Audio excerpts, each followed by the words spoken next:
pasalamat ako, sa Davao ako naging mayor kasi ang mga tao dyan, alam nila anong gagawin nila at mahal nila yung lugar nila.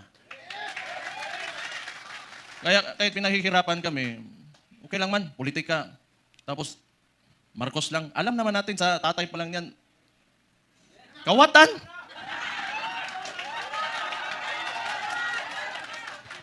Hindi, kasi ganito yon. Nung nagsimula yung kampanya nung 2022, kasama niya yung kapatid ko, the Vice President, siyempre, inisip ko rin, siguro, itong tao na to, gusto maging presidente, he will redeem the Marcos family name. So, hindi ko naman talaga inisip na may ganun din pala kagago yung tao na yan. Kung siguro nasa isip niya, kung sira na yung pangalan namin, sirain ko na lang lalo. Wala naman akong politika lang to. Kung bahala sila, magalit sila sa akin. Si Auntie Claire, tanawa.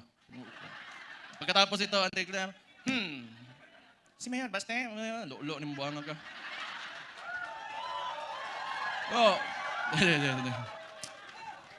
nagpahinga lang ako. Kasi before the midterm elections, kami doon sa Davao, lagi kami nagmo-mobilize. Kasi nung sinimulan nila yung People's Initiative, papipirmahan nila yung mga papel. Siguro, I do not know. Pero definitely, sa ugali ng mga yan, wag na natin yung buong administrasyon niya. Kasi sana man yung nasa taas ng chain of command, yung presidente. Definitely, ang suspicion namin, it was for term extension. At that early, 1 year or 2 years pa lang, hindi pa nagdadalawang taon yung termino niya. May pa-people's initiative. Parang plebiscite yan noon na nag-gather lang ng mga tao, pinataas yung kamay, o sige, maging diktador na tayo, maging authoritarian regime tayo for 27 years. So that was the attempt of this guy, bangag nga na dias Malacanang karon. Kita niyo yung nasa UN siya, ng sipon. May chat GPT na ngayon. Hindi ko naman sinasabi kasi makukulong ako, tapos kakasuhan ako. Pero tingnan na lang, what are the causes of cocaine? Tingnan yung chat GPT. How it will affect your nasal cavity. May cellphone na kayo lahat. Wala. Swindler. He is a swindler. Yung ginawa sa atin, kaya nga naniniwala tayo, kasi akala natin itutuloy niya. Ganito lang naman tayo, kaya nandito tayo lahat ngayon. Kayo. Marami tayong parallel groups. Nilapitan ako ni Sir Mike Defensor, pati ni Speaker Bebot. Na nakita ko sila pagdating nila doon sa bahay ko, patay problema na po ni. Nagpahinga lang ako kasi grabe yung Pero ang akala nila, tumigil na tayo. Hindi pa tayo tumigil. Anong gusto nila? Lalabas lahat ng ginawa nila. Tingnan mo katangahan nito ni Bangag. Siya nagbukas ng usapin ng flood control na may mga ghost project. Kaya ako tumahimik talaga. Kasi hinayaan ko na mag-self-destruct yung gago na yan. Kasi alam ko sasabog sa mukha na yan. Because unang-una sa lahat, pag ikaw eksekutibo, you cannot point at someone else for the mistakes of your administration. Responsibilidad mo yan, ibig sabihin, either hindi ka nag-iisip o kulang ka sa pag-isip o hindi mo talaga gusto yung trabaho mo. O kita mo ngayon, nag-backfire sa kanya, and they attempted to, lagi nilang ililiko. Doon pinakita naman namin lahat. Sa Davao, walang ghost project, may resibo kami lahat doon. Tingnan nyo, anong resulta ng ginawa nila? Kasi tinawag na natin yan, yung 2024 is the most corrupt budget or the 2025, yung sinabi ni Sid Ungab nung panahon.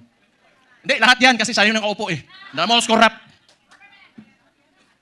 Bakit di sila makakilos ngayon na tumaas yung presyo ng langis? Walang pera. Bakit di nila kaya babaan yung VAT, yung panawagan ni Leandro Libiste? Di nila kaya kasi wala nang sila nanakawin pa.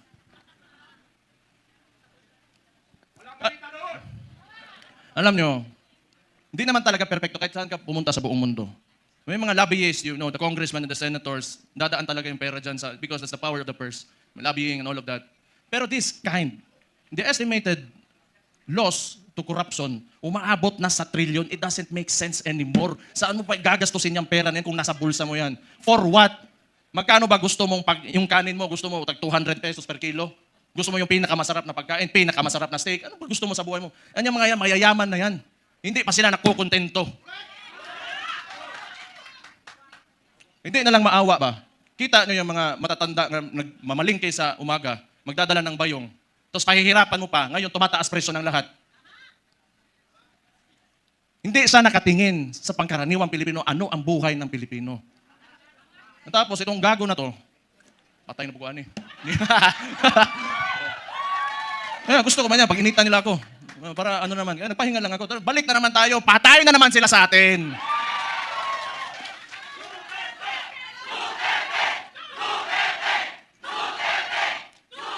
Ito pang maganda. Ito pang maganda. Tayo, mga parallel groups, ilan? Pila to kabuok? 600 parallel groups. Anong sinabi ng Vice Presidente? Siya ay tatakbong presidente, kumilos na tayong lahat.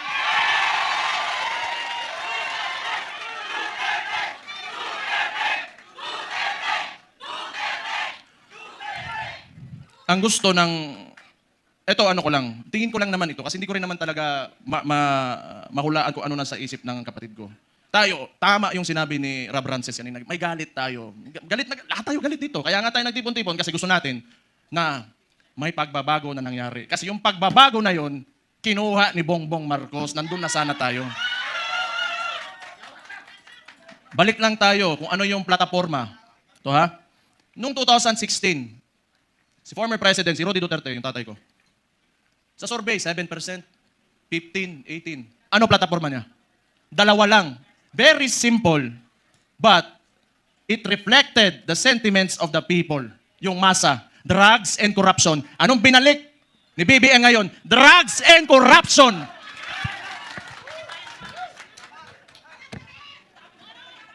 Sabi ng kapatid niya, hindi ako yun ha. O safe na ba ako, attorney? Sabi ng kapatid niya, hindi ako nasabi nun eh, di ba? Addict daw yung kapatid niya. Maulagi na ba? Hindi, tama naman yun. Kailangan optimistic tayo. Kailangan well-organized tayo. Andito tayo lahat. At mahalaga sa lahat, unified tayo. May mga differences tayo kasi lahat tayo mayayabang eh. May mga ugali yung mga DDS eh. Di ba? Oh. Kalimutan muna natin yun. Ang tanawa, ang bugiro yung mga buwang. Sa ngayon, kailangan organisado tayo. Kailangan kalimutan muna natin yung mga differences natin. Magkaisa tayo. At since nagdeklara na natatakbo yung principal natin, who is the Vice President, Sara Duterte, magsimula na tayong kumilos.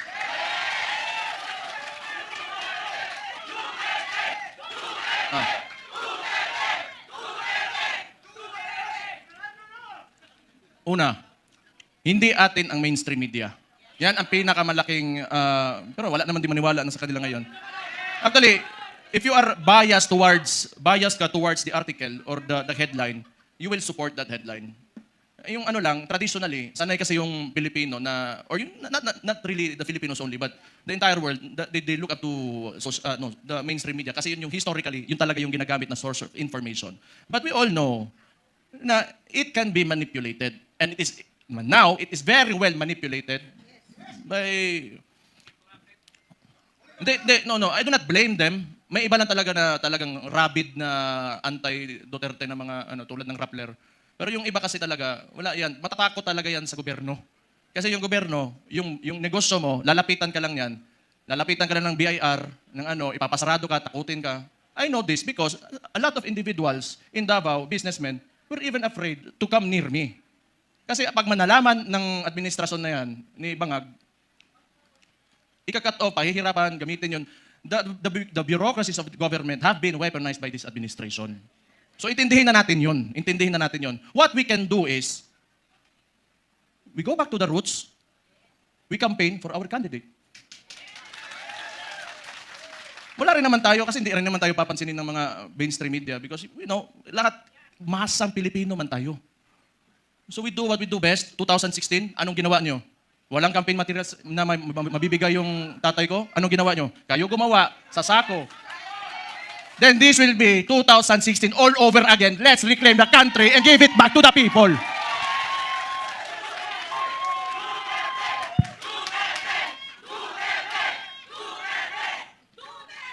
I just want to mention yung binanggit yung idol ko rin si Robin Hood Padilla kanina na totoo naman yung mga oligarko na yan. They are in control.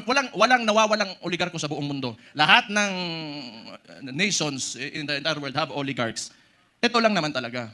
Kontrolado ba ng mga oligarko yung namumuno ng bansa? Yun ang mahirap. Ang kailangan natin, they have to be separate so that yung leader of that country can protect the people from exploitation of these oligarchs.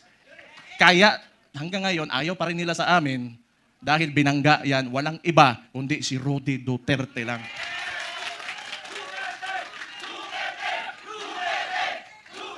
So siguro naman, yan, nag-declare na yung kapatid ko and we're going into the 2028 elections. Pakiusap ko lang sa mga oligarko, may mga mayayaman, malalaking negosyante talaga that have command of the economy. Maawa naman kayo sa mga tao. Maawa naman kayo sa mga tao. Give this country a chance na sumarap din ang buhay ng yung mga naglalakad lang sa daan na walang mga sasakyan. Yung sinabi ko kanina, it really breaks my heart, yung living conditions ng tao ngayon. Sometimes, it makes life harder to live seeing this. Sa totoo lang. I am guilty because I have, may bahay ako, sementado, nasa loob ng subdivision. It makes me feel so bad that the other Filipinos, my countrymen, have to suffer. Kaya naman tayo nandito. Alam ko, mahal niyo yung tatay ko dahil alam niyo na talagang minahal at mahal niya yung bansang Pilipinas.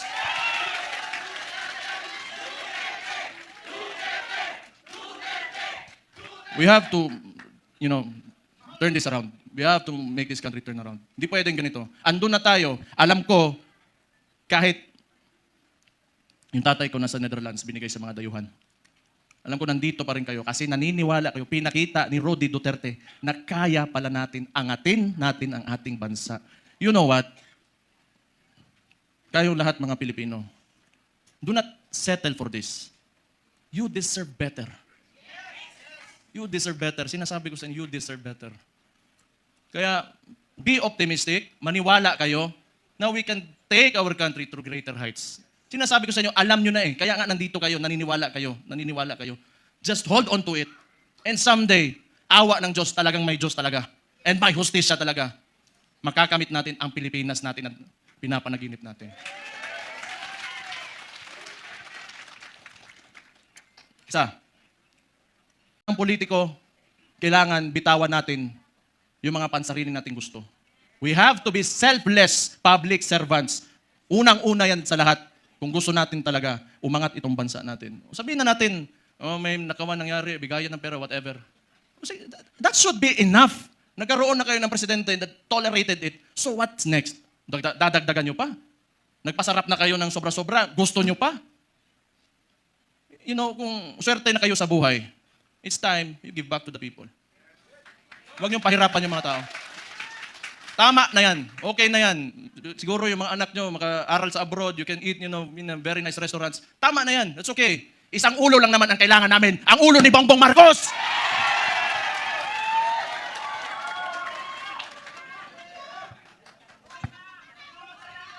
Kaya, this coalition, if you... Tama yun kasi si Martin, wala naman. Si Bongbong na ang sunod. Tama yun. Si Martin yung talagang mautak na marunong magmaniobra ng Congress eh. Ngayon, baka si Charis. Sino yun? Kilala niyo yun? Charis. Oh. Kasi rinig ko, chismis lang to ha. Chismis, wala ko sinasabi. Oh. Puppet speaker lang yan yung speaker ngayon. Hindi ko lang alam sino yan, Charis. Basta narinig ko, Charis daw. Patay. Hala mo diha.